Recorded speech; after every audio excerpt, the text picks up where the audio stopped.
You bless all of our first responders. In Jesus' name, amen. Amen. Roll call, please. Yes, sir. Rex Jordan. Here. E.O. Smith. Here. Bill England. Honey. Keith Austin. Here. Carter Bezer. Here. Joe Burr. Connie? Sean Crittenden. Mike Dobbins. Here. Randy Hargis. Present. Wanda Hatfield. Honey. Dick Lay. Holly. Mike Shambaugh. Here. Mary Bakershaw. Honey. Denise Taylor. Here. Victoria Esquez. Honey. David Walkenstick. Ryan Warner. We do have a quorum. Approval of minutes from July the 9th. Motion to approve. Second. The motion second. All in favor? Aye. Opposed? Reports. Bruce Davis. Mr. Davis.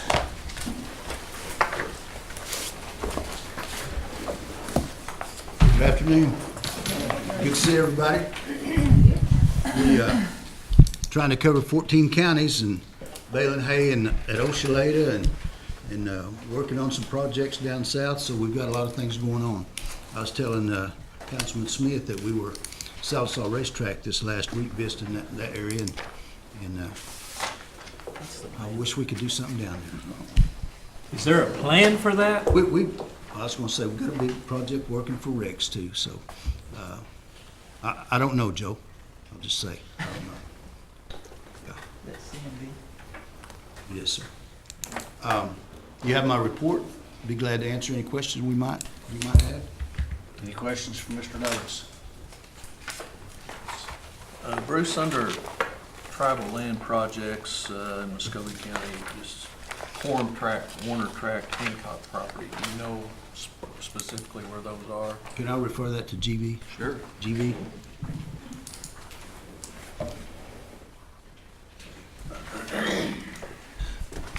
Mike, on the Warner Crack, it's the it's the Ross Road land going south I-40 back toward Porham.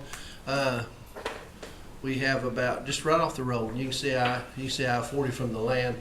It's 240 acres, and we want to go down there and push out the fence row and refence it, make it more tractable for lease.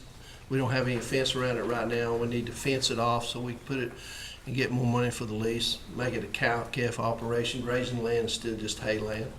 And there's been a lot of inquiries from that area, as if we do that, they'll bid more and give us more for it. So we're just kind of waiting for the weather to break and a chance, opportunity to go down there and doze out that track and do what we need to do there to make it more viable to lease.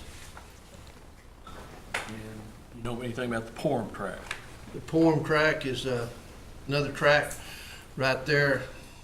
Again, not very far off I-40, and there's an old barn that blew over a long time ago, and it's kind of scattered out in the field. And the leasee want to know, he just bales hay, but he want to know if we can go down there and clean it up and bury the tin, and bury the old barn and clean it up. And that's what we're doing with that. And that Hancock property, you know? Hancock Road over there, about 17 acres, and we brush hog and maintain that, and try to work with the city of Muskogee as much as possible to keep it clean. And the right of way, those old, I don't know what you call them, peach trees. I mean, kind of sticky trees. I don't know really what the trees are, but they come up in the fence line. We give pellets and everything to it, trying to keep it clean. Drop the pellets and everything, where there be no brush or any timber grow back in that fence row. Yeah. So that's in the city limits? Yeah, it's in the city limits, yeah. It's a good piece of property. It's just it just doesn't make enough hay for us to want to go over and do our hay over there with our equipment. Probably wouldn't make over 15 bales to go over there and do it, so we brush hog it. Any residential possibilities of that property? I don't even know where it is. It's not too far from the clinic. No, it's not very far from the clinic. It's not very far from York Street, and it's a valuable piece of property. It really is. What's actually on Hancock? Yes, right on Hancock. Yes, ma'am. Bruce, Last year, there were people that tried to attend our powwow during the Cherokee holiday that never even got in a parking place. Yes, ma'am. By any chance, have you made arrangements to expand that parking ability this year?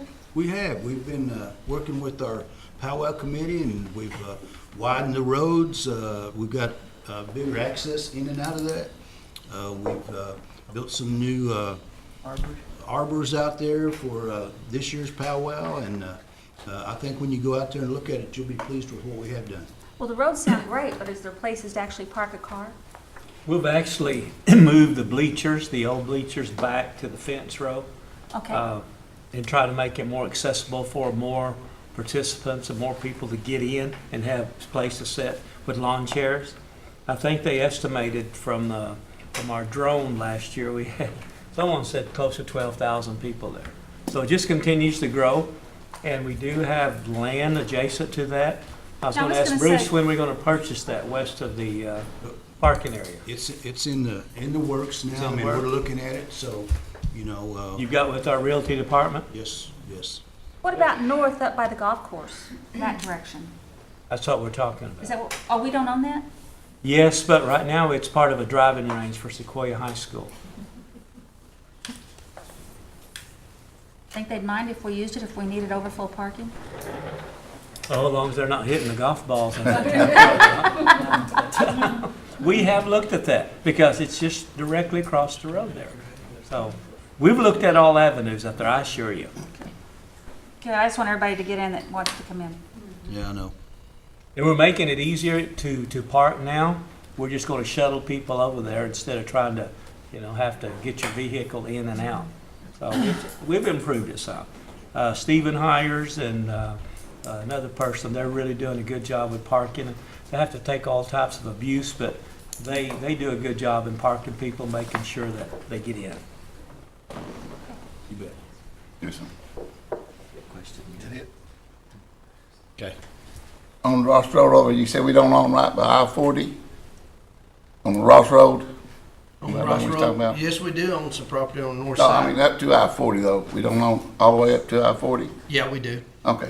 We don't pasture that. It's a strip about a quarter mile wide, and about a half mile long. And we do have a fence around it.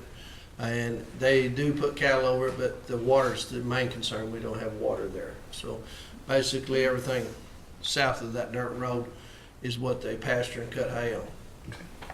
How many baby buffalo? 26 calves, 14 yearlings, 68 cows, and 5 big bulls, 107 head altogether. They had how many calves this year? 26, 26. had 28, but lost 2. Good deal. Yes, ma'am. I have a question. Would we be interested in acquiring more bison if it's available?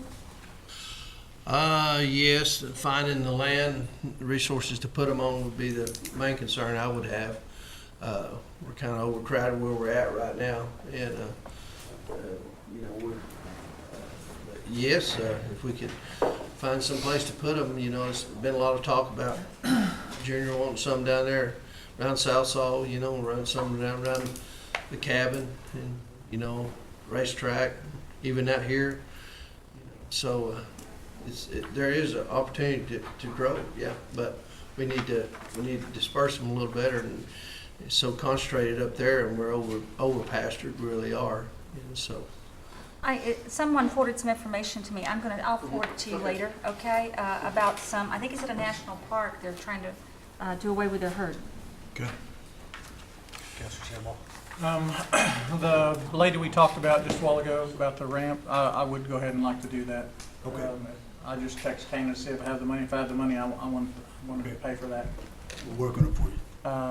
And also, I was just gonna, I was gonna ask the same question the speaker asked about that land, but I was just wondering if we had moved on that at all. So. Any other questions? Sir. The Stillwell airstrip, the nation owns that, don't they? What goes on out there right now? Basically, Yeah, let me rephrase that. What's the plans for? the plan is that we've been baling hay on each side of it and the length of it, and it produces around 90 bales, the strip itself, and it's, it joins the lease land on the east side of it and the west side also, so basically, we've just been maintaining it and keeping it locked up, secured. We don't allow nobody to get on the track or anything. It was bad to kind of race cars on for a while. And so we finally got the fence up secured. It's it's a pretty tall fence, so it hasn't had no break-ins or anything. And nobody's tore the fence down since we put it up. So Looks like it could be utilized some way.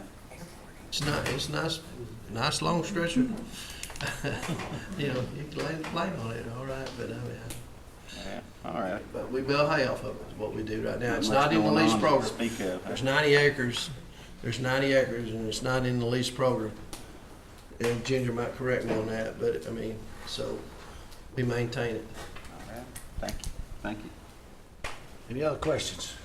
Just one comment. We have budget coming up. Would you propose amount on that land west of the culture grounds up here, powwow ground? Because that property is really something that we should utilize. Because it's adjacent to the land that we already have. Maybe put a little, get with Ginger and see what the asking price is. I'll do it. Okay. How many acres? 160, I think. And wasn't there like equipment and other things that go with the land? A lot of them Unless do. they've sold them. Right. Thank you, Mr. Chair. Any other questions? Thank you, Bruce. Thank you, Good guys. job. GB, good job. Yes. Real estate services, Ginger Brown.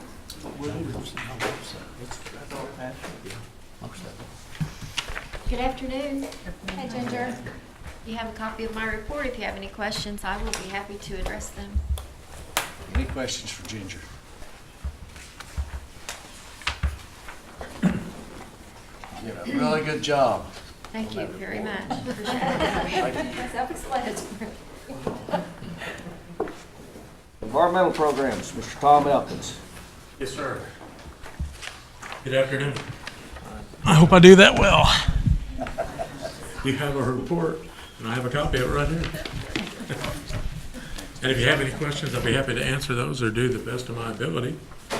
I don't know any specific thing I could bring out other than what's in here. I imagine Secretary Hill will elaborate on either some things in here or some other things that the programs and all have done, but I'll be happy to answer any questions you have. Any questions for Mr. Elkins? You did a good, y'all did a really good job on that. Great job on those. Secretary of Natural Resources, Sarah Hill. I presume y'all have no questions for me either. I actually have kind of a lengthy report because we waived reports last time, so I'll ask for some indulgence because it's kind of elaborate.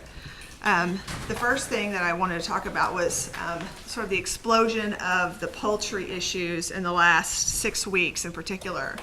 About 6 weeks ago, I went to a community meeting with some of the people from Spring Creek who were particularly thankful about the assistance they got at Oaks. They were going to put in, as you recall, a lot of chicken barns really close to the Oaks mission, and then Cherokee Nation ended up buying the property, so they were very happy about that. But a lot of them also expressed concern. One of the people that I talked to said that she didn't really realize what a problem it was until it was in her backyard, but she didn't feel like it was something that they should stop working on because it was in everyone's backyards, and that she wanted to continue to advocate for that. So this group met 6 weeks ago, initially to sort of organize and talk about, get the different people in the community together to talk about what's going on there and what their concerns were. And a lot of them told stories about their homes being surrounded by new construction of poultry barns. And so there were a lot of those types of concerns expressed. Then they met 4 weeks ago, and then they met last night. So it's been a lot of concern from a lot of different people in the community, especially in that Oaks Leach region. And last night, several tribal council members were there and also heard many of the similar sorts of stories that I've been hearing for a while from that community.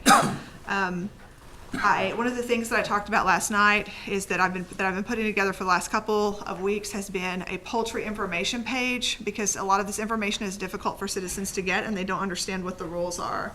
So putting together a web page where people can go and have a map that shows where the last year of poultry production, the new and expanding houses for the last year. Right now, Oklahoma puts that information out, but it's not in a map form, so you don't have any way of visualizing it. So we're going to put that together on a map so people can pull that up and see in their community what's going on. And also have links to all the different rules that they're supposed to follow and the different agencies that are in charge of making sure the poultry houses are following the rules.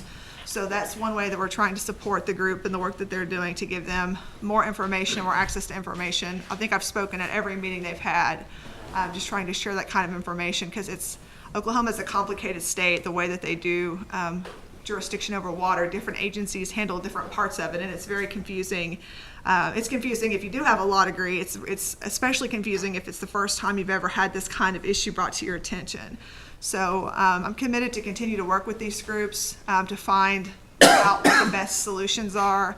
I know that they feel very frustrated, and it's a heartbreaking, a lot of heartbreaking stories from a lot of different citizens at these meetings. So it's something that I think it deserves a lot of attention and time, and I intend to continue to give it that attention and time. So that's one issue. We had, as I'm sure you all may have seen, Ann Insall was here. She's the Regional 6 Administrator. So Region 6 is an EPA region, and it includes Oklahoma, Arkansas, Texas, Louisiana, and New Mexico. And she's the director for all of that. And she came to visit us at Cherokee Nation, and so we had a chance to walk her around a little bit, show her the work that Environmental Programs does, talk to her a little bit about our history. We walked her down to the courthouse square, went to some of the museums just to let her know a little bit about our tribe and then a little bit about the work that we're doing. And I talked to her too about some of the stories I heard about poultry production and the concerns that we had. So I raised that with the regional administrator. I know that it's something that it's a EPA, Oklahoma, and Cherokee Nation are going to have to work together to try to find a solution to.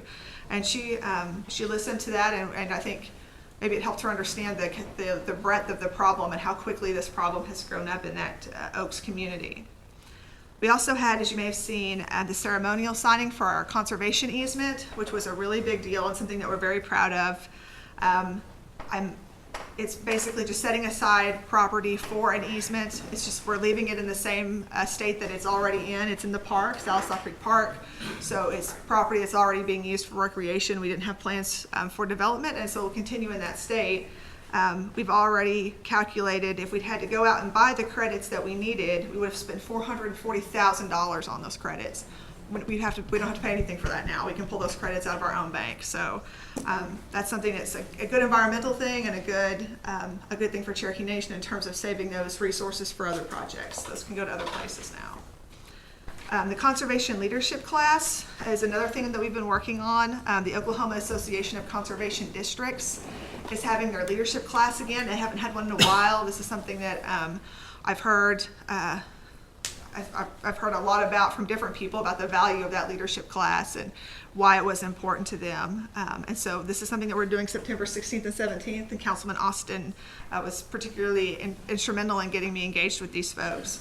We're going to have a panel discussion and some outreach and advocacy opportunities with USDA. We're going to sort of give them an overview of our projects, talk about River Cane. They're going to go out to Dilligwa and see the village and have a traditional Cherokee meal, tour the seed bank. They're going to do some water collection. So they'll be here for 2 days. So we're looking forward to filling that out, that agenda, and giving a chance to sort of show off Cherokee Nation, let them know what tribal conservation programs we have here.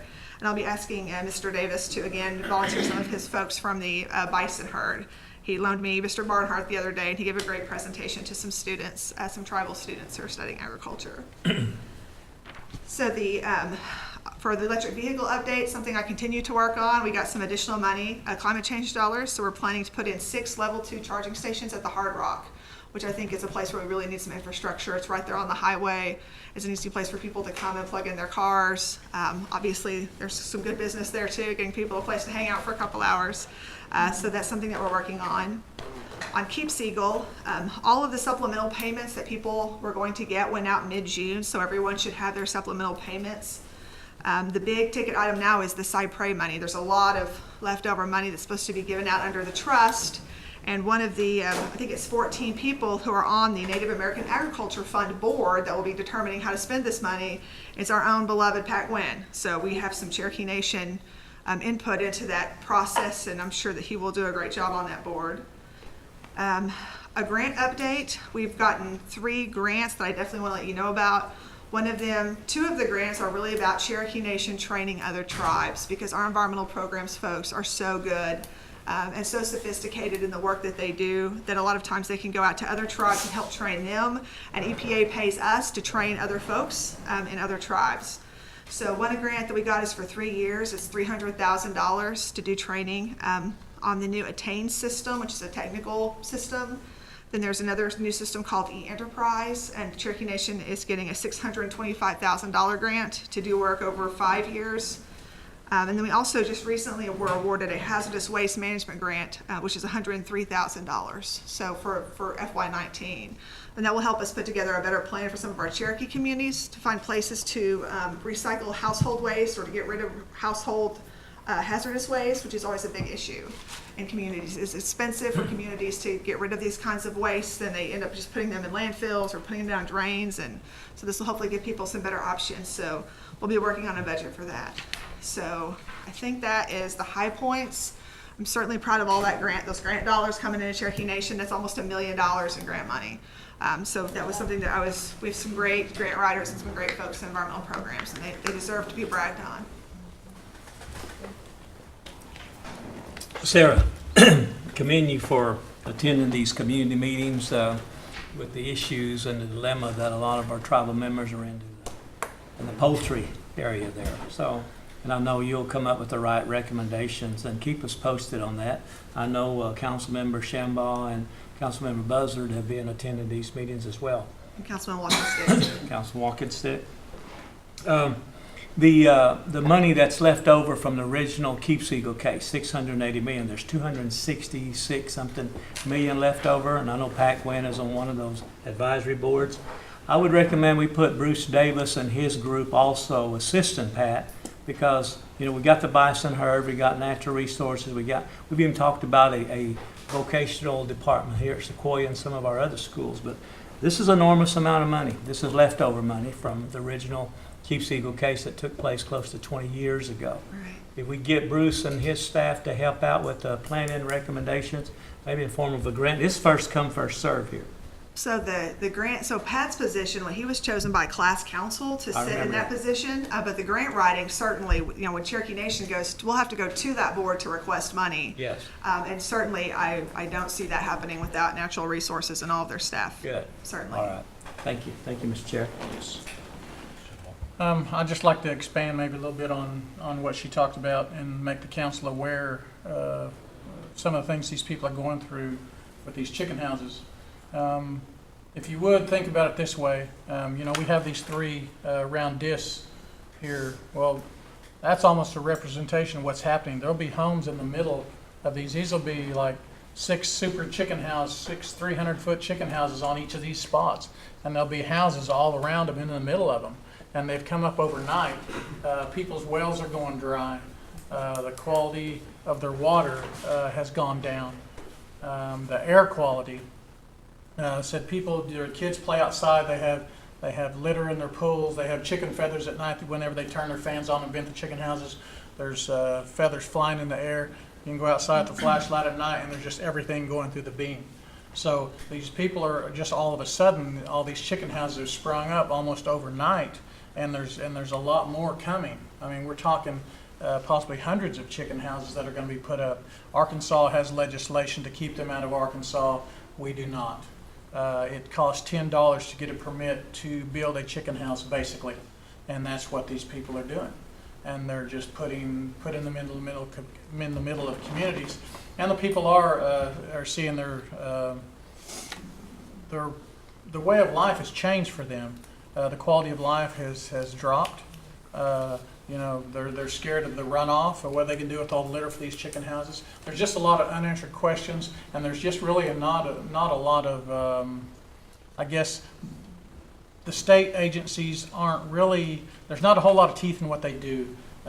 You know, there could be a way to, if we could get these bumped up to a different category, then, you know, the oversight of them is a lot stricter. But as of right now, there's really not a whole lot to do with the oversight of these chicken houses. It's like when they talk about the water. They can't use over X amount of water for these chicken houses. Well, when they make their reports on water, what they use, they turn these in, and then somebody asks, well, do you go check these out to check their meters? Well, we can't make them get a meter. So really, that doesn't even make any sense. There's really not a whole lot of oversight. Now, if there's a complaint, they can go check that out. But you know, this is a big concern in this community. It's affecting a lot of people. There's been 150 to 130 people there. Very, very emotional crowd. We've had different representatives there. We've had congressmen there. We've had state reps there. We've had the people who are running, and you know, of course, council members have been there to speak, and we've spoken at 2 of the 3 meetings. But people are very upset, and they will let you know they're upset. And, you know, and I understand, and myself and Councilman Walkenstick took a reporter out and showed him some places where these chicken houses are going up.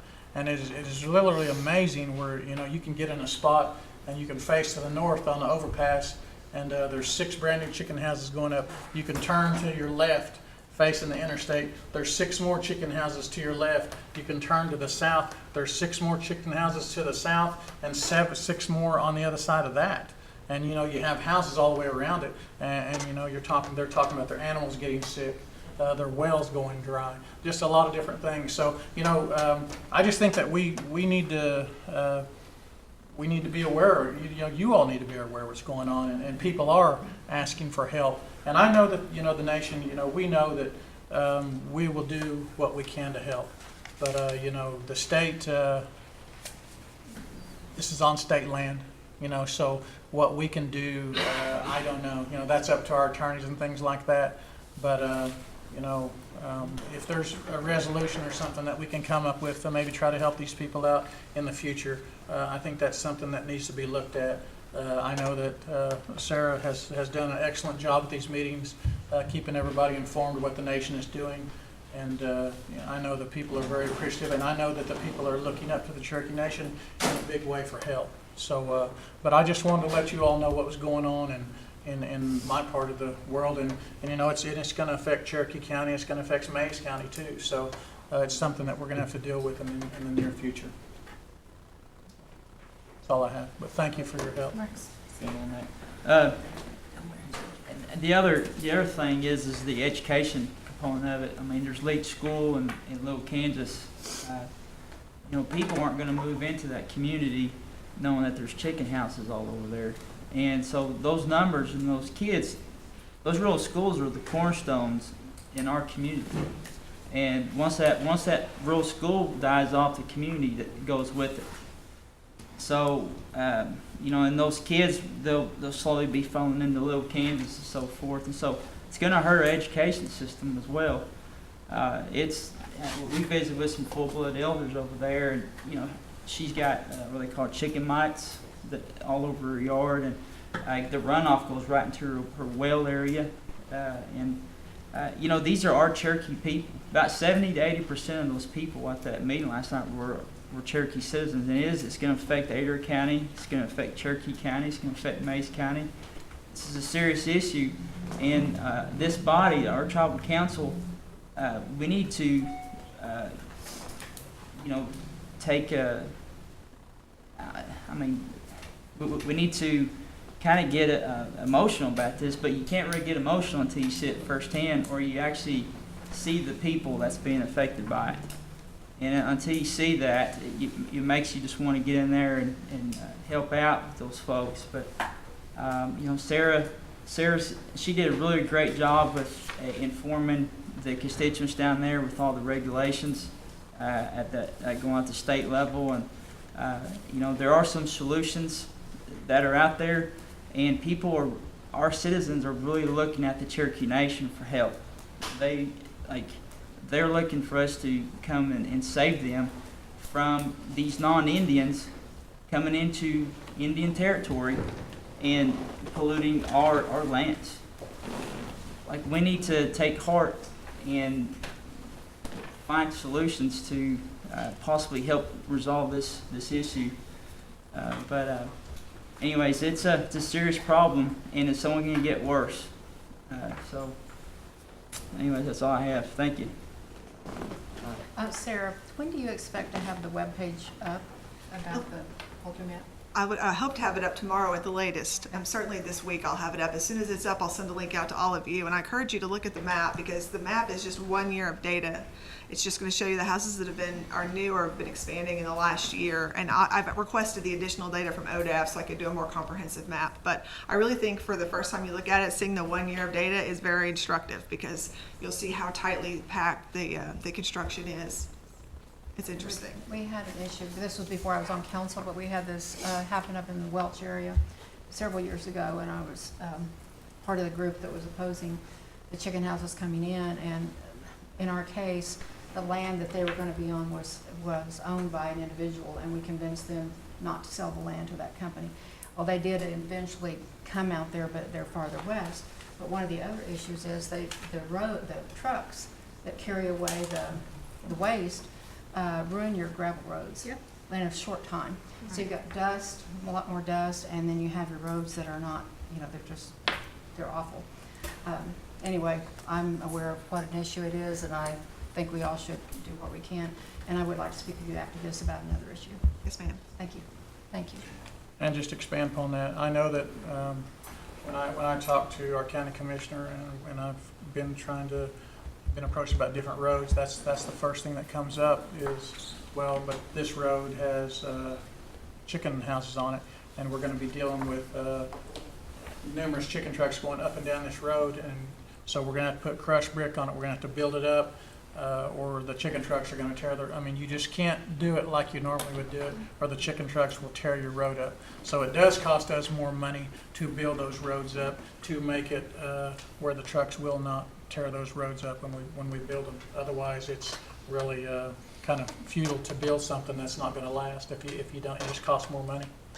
So, sorry. I'm glad you brought that up. Thank you. And we're talking big business, right? We're not talking local family farmers, right? It's big business coming in doing that. Well, I've been on the phone with some of the folks that's concerned, and I appreciate you guys' fight, and I look forward to seeing anything else that the nation can do. Cherry kind of puts me in the mindset of our water situation down there. There's just only so much that the nation can step in and do, and it's kind of similar here, but I look forward to joining with you guys and coming up with some help for these folks. They're passionate, the ones I spoke to. Sarah, I was going to ask you just an update on the FCC, the tower, Right. How that's going. So there's several different legal challenges going on at the moment, but right now the rule is going to continue to go into effect. So there's been no sort of emergency order granted or anything. So the rule's been going into effect. It hasn't impacted us a tremendous amount yet. People are still paying the normal fees that they have been paying. I don't know how long that's going to last. I think a lot of people are looking in to see what happens with the litigation. We continue to work with NAPSO, the group that's working with Georgetown Law, and they've been keeping an eye on it, keeping us informed of what's going on in that case. But it's a difficult road legally, I think, for them to get through. So I'll be interested to see what happens. But we're paying attention to it, and I'm trying to find better workarounds for the situation. I'm not going to pretend I know everything about it. Can you explain how it used to be and how it's going to be now? Sure. As far as culture. It used to be that people, if you wanted to put in a cell phone tower, you would have to contact the tribes that had listed that area as part of their current jurisdiction or part of their traditional land. So a tribe would mark out an area that this is our area that we want to be notified in. We have historical resources in this area. The entity, the tribe typically charged a fee. Most tribes charged around $500. They would do the review of the plan, see where the new cell phone tower was going to be. And they would respond back to them and say, you know, there's no historical issues in this area, or there are issues with this area, and we want to consult with you further on this. Under the new rule, for smaller towers, there's no upfront fee at all. They just push those costs back on the tribes. They'll send it to you, but if you're going to do the review, they're not going to pay you for that review, or that's the intent, is to push the cost back on the tribes and say, They still well, have to ask the tribe? they still have to ask the tribes. They still have to send notifications, but they're not paying that upfront fee that they used to pay. And some of the larger towers, they'll still have to pay. The really large towers, they'll still have to pay the fee on, but the smaller ones are completely exempt from it. Bottom line, it will mean huge layoffs and real problems for them. Certainly, it's going to be a problem. We'll see how the legal challenges go. I think there's definitely some reason for optimism on some of the legal challenges, but I know that the deck is stacked against those types of challenges and these kinds of administrative decision making. Did the tribes that did the initial fight, did they make any headway there? It's all still in litigation, so there haven't been any positive or particularly negative decisions entered in that at all. So it's going to be ongoing for a while. The legal fight will be. What's our stance on that? Are we Cherokee Nation? At the moment, we don't have any. We haven't engaged in any litigation. If I saw a road I thought was a really good legal path for the tribe, I would advise the AG's office that I thought we should do that. Right now, I know that there's the certain types of cases that can be brought. I think most of them that can be brought have been brought by other litigants already, and I don't know that it makes a lot of sense for Cherokee Nation to jump into the middle of that right now. What's the plan if we get a call and they're going to put up a new tower, and if this goes through and they're not going to pay us, Right. are we going to go check out those sites? So anyhow, So right now, we are still reviewing them. What you are allowed to do is you're allowed to charge a fee, what they call a compensable service. So they can agree to pay a fee if you're doing a service for them. So what we've been doing is saying, we will agree to check we have a database that's unique to us, and we will agree to check it for your project and clear it if you want to pay our fee. Under the rules, we can't charge an upfront fee, but I think that we do have the capacity to charge a fee for the services. So we're working with some of the different people that build these towers to see if they will agree to go ahead and enter into contracts to pay us for services that we're providing, because we actually have a database and provide a service that I think that people should be willing to pay for if they want their projects to be cleared. But we're not going to quit being vigilant about where they're going or quit checking on them. We're going to continue to do the work that has to be done.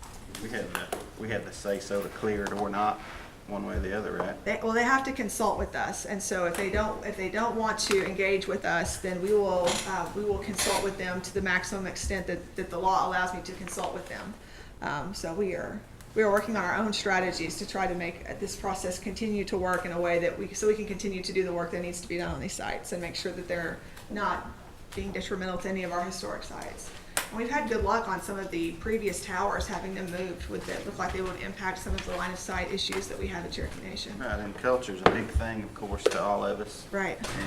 And that's what perked my ears up is, it's a big deal culturally, if however that turns out. And I'm sure you got your thumb on it either way.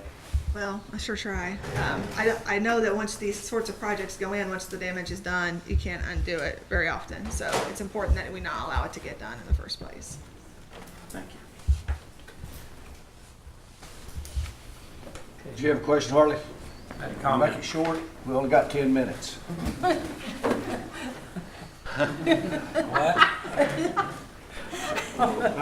Listen to him living here, yeah? Well, Sarah, I want to tell you that you're doing a good job of representing those people at Spring Creek Coalition.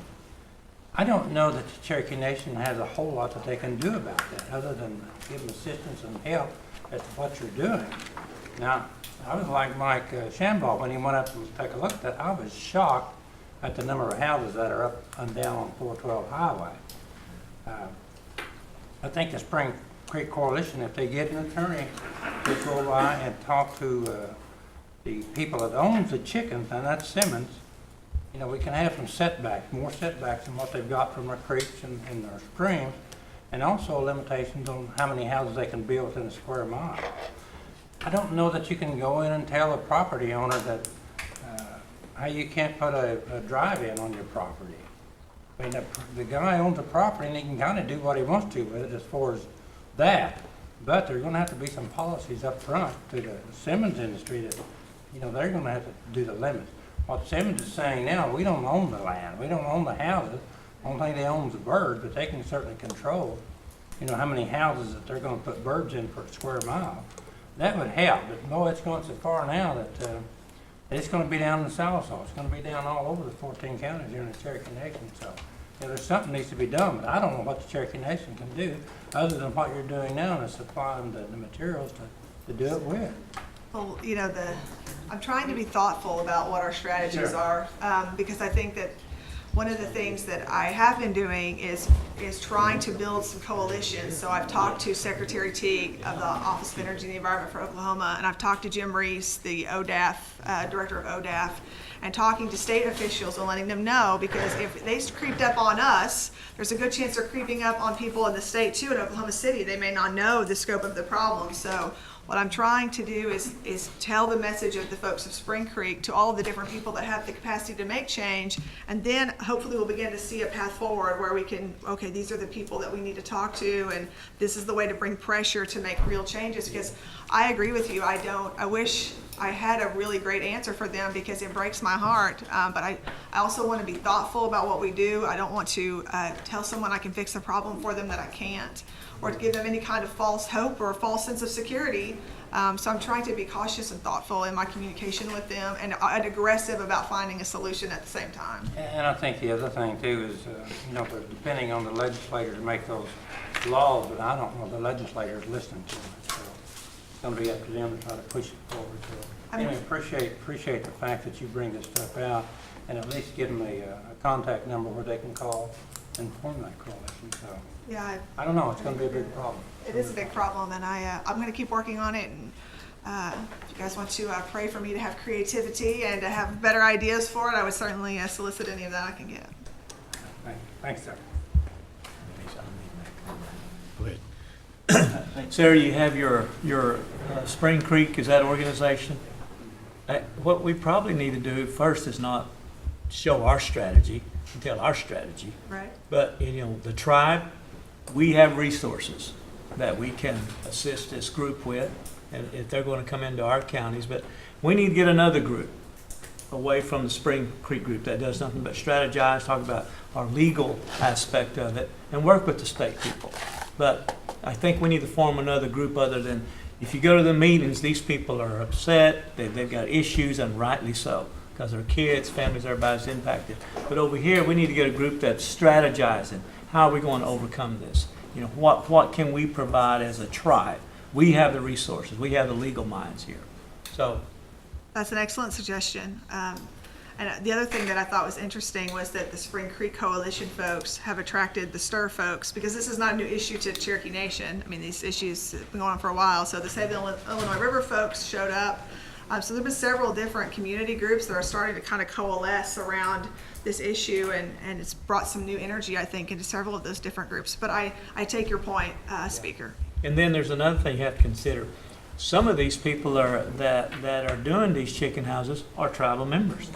A small number of those. So you have to look at all angles of it. It's not a new thing. It was been going on for years, but they gradually start getting into your backyard.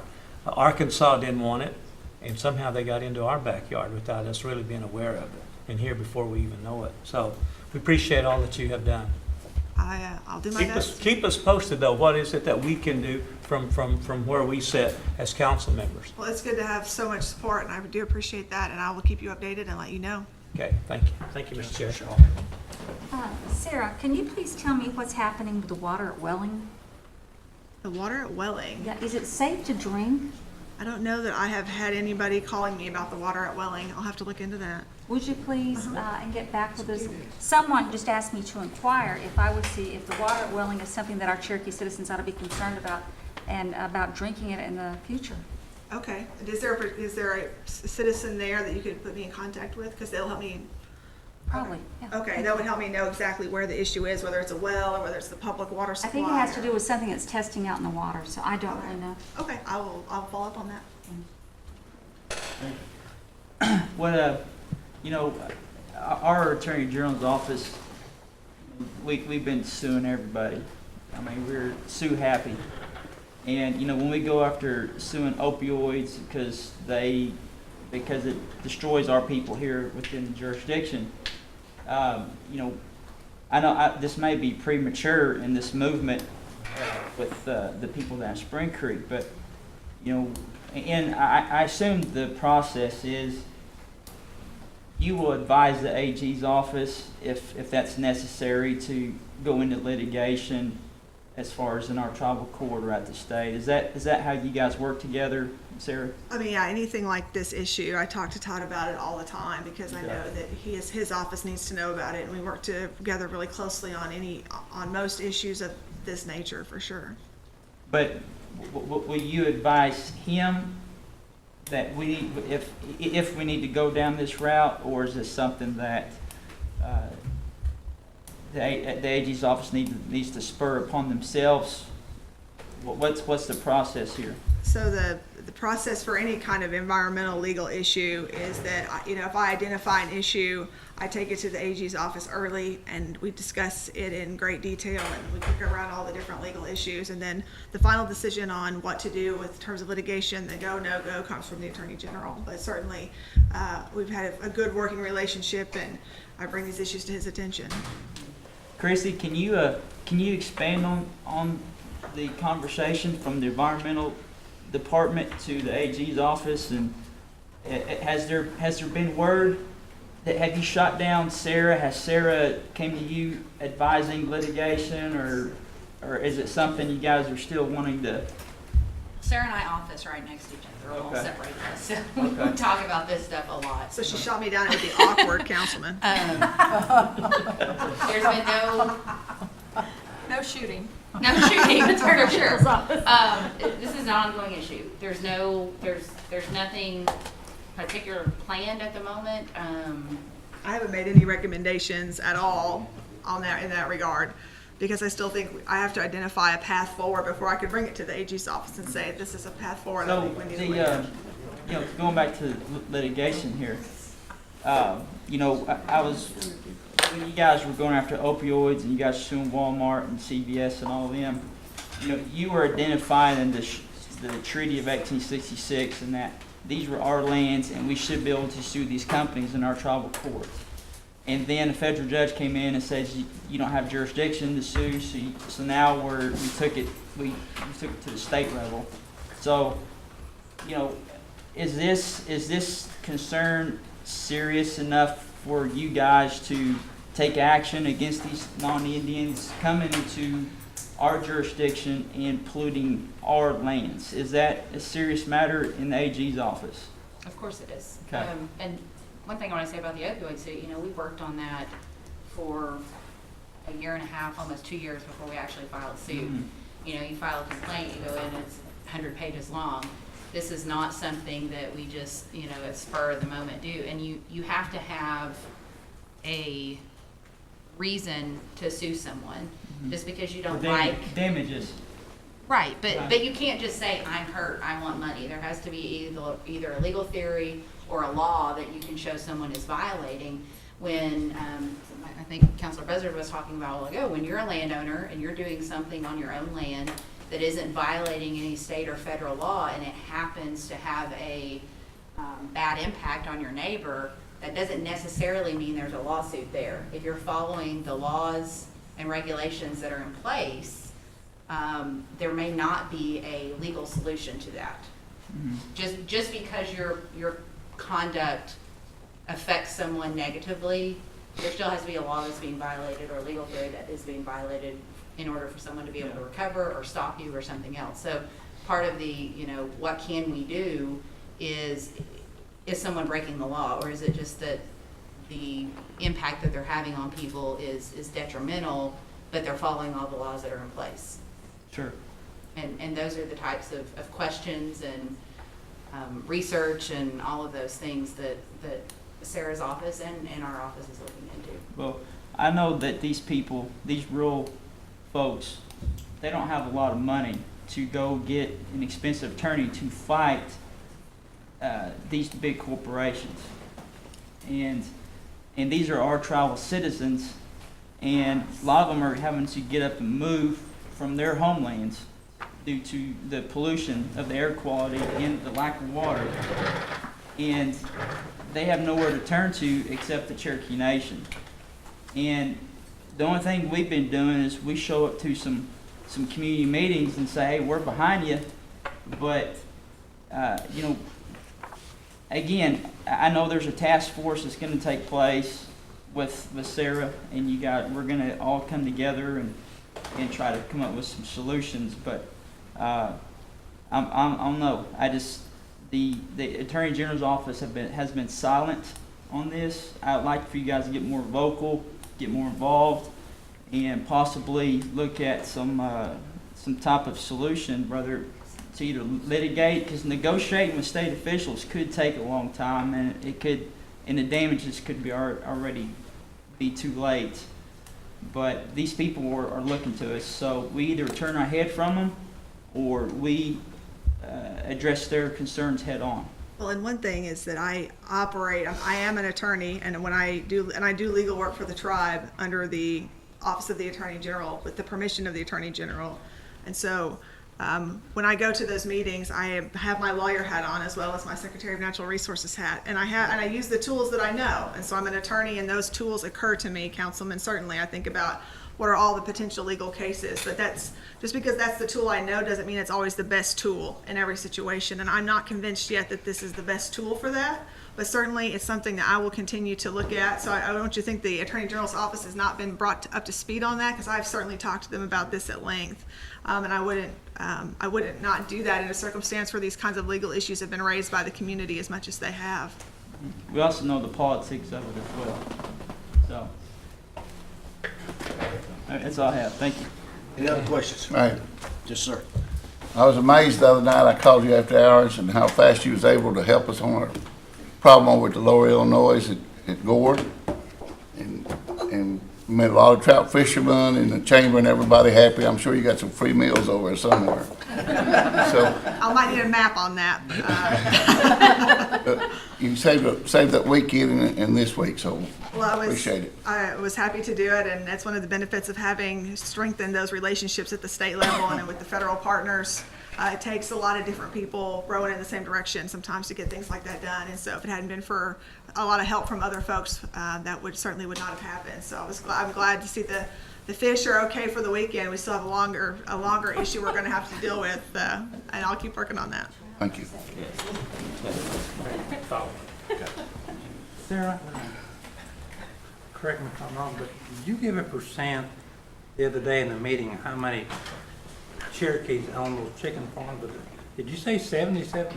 That was not me. That was Miss Watts. Okay. And I think she was quoting some old numbers. Like at one time she had looked at that and she thought that it was 77%. That certainly does not seem to be the case today. When I talk to the different community members, they do not know who owns these chicken farms. So I do not think that that's true. Well, I was shocked when I heard that number because I didn't think it was that high. Yeah, no, I don't think that it is. But I like what Councilor Byrd said a while ago, what he talked about forming another group, maybe not so much the Spring Creek Coalition, but somebody that can talk to the integrator and come with some level heads and set some limits on how many houses can be built within a square mile, how many miles, how many feet setbacks you can have from a creek or a dry bed, stuff like that. So I like your idea. Yeah, I think that's a really good place to start, and it's so much of the stuff is attacking the details and getting, making those decisions. And you got to have the facts. You got to have the facts before you can do it. Right. If you get a task force together, could you have some of the council members be a part of that? So I know at the state level, there's discussion about a task force, creating a statewide task force, which I think would be a really great thing. But I haven't had any specific discussions about a tribal task force yet. So it's all right, Rex. I'm next. As far as the education committee goes, we're good. We still got to start on time. We've got other meetings too. Are you done talking right now? I'm done. Thank you, Rex. Sarah, we talked the other day about the Beetle set-aside property. Yes, sir. That trust? Yes. Okay. And so when we encumbered that, it didn't come through the council is my question, and that was my question the other day. Right. I think it should have. That's all I'm gonna say, Rex. Thank you for your time. Any other questions? Business items. Thank you, sir. Thank you. No old business, new business? That's gonna be. This is a resolution authorizing the placement of land in trust of XML 40.02 acres in Delaware County. I'll put that in the form of a motion. Second. A motion and a second. All in favor? Aye. Opposed? Number 2, The resolution authorizing the release of escrow funds to the Choctaw, Chickasaw, and Cherokee nations of Oklahoma. This is escrow funds that's accrued from the Arkansas riverbed leases, and the interest rate it was currently drawing was almost zilch. So the other two tribes wanted to withdraw their funds back at the last intertribal and even before that. So we've decided we can withdraw it and invest it maybe in our sovereign wealth fund and get more from our dollar. Second. Put that form of motion. got a motion and a second. All in favor? Question, so we're taking it to the sovereign wealth fund? We can. If we wanna do Yes. that, we should do it now, I think. We can always do that. I mean, Well, sometimes- Secretary, I mean, is that, we got a treasurer right here. Sometimes the gen fund money gets away. Yeah, I hear you. Councilor Lay, the expectation is that we will draw this fund. It could take a while, and Ginger, I think you were even saying it could take even potentially a year to draw this down. We have the executive director for the Arkansas Riverbed here, Charlie Robertson, if you have any questions. Okay, so we do expect it'll take some time for this fund to draw down, but yes, that is where it will go. It will go up underneath the sovereign wealth fund in its entirety. Well, it will be invested, and we're trying to see if we would be able to attribute some of those Arkansas Riverbed settlement-like considerations that we have on our existing Arkansas Riverbed settlement, which we use for land purchases, and apply that for this fund as well. So we have to hold it out for a period of time in the event that there are potential claims that come against this. And again, I'm getting out of my legal realm here, but I do think that there's a period of time where it has to stay perfectly intact, but we are going to invest it and accrue So income on can it. you earmark it somehow? Absolutely, yeah, so it'll, and the sovereign wealth fund legislation does already allow for funds of this nature to be separate accounts underneath the umbrella of the fund, so we are already authorized for this to go up underneath there perfectly. Is that good, Councilor Lay? What's the amount? About 640,000. I think the total amount was like 1.2. Is that our share? That would be our share. Close to the share, it's $1,278,000 total. That's the market. About 50% of that goes to the Cherokee Nation. That's the market value as of today. Market Is it? value, right. Yeah, and 1,278,000 is the market value today. And so depending on when it's drawn, there could be a different market value associated with it. And then 50% is ours? Basically, yes. About 50% is ours. Of that 1.6 million or whatever that is. Well, it'll probably still be in the 1.2 to 1.3 range when it's drawn. Okay. All right, thank you. Thank you, Chair. Welcome. Any other questions? All in favor? Aye. Opposed? Passed. Any announcements? Next meeting's tentatively scheduled for Monday, September the 10th. Motion, need a second. 10 minutes. Thank you. All in favor? Aye. 20 minutes. 20 minutes?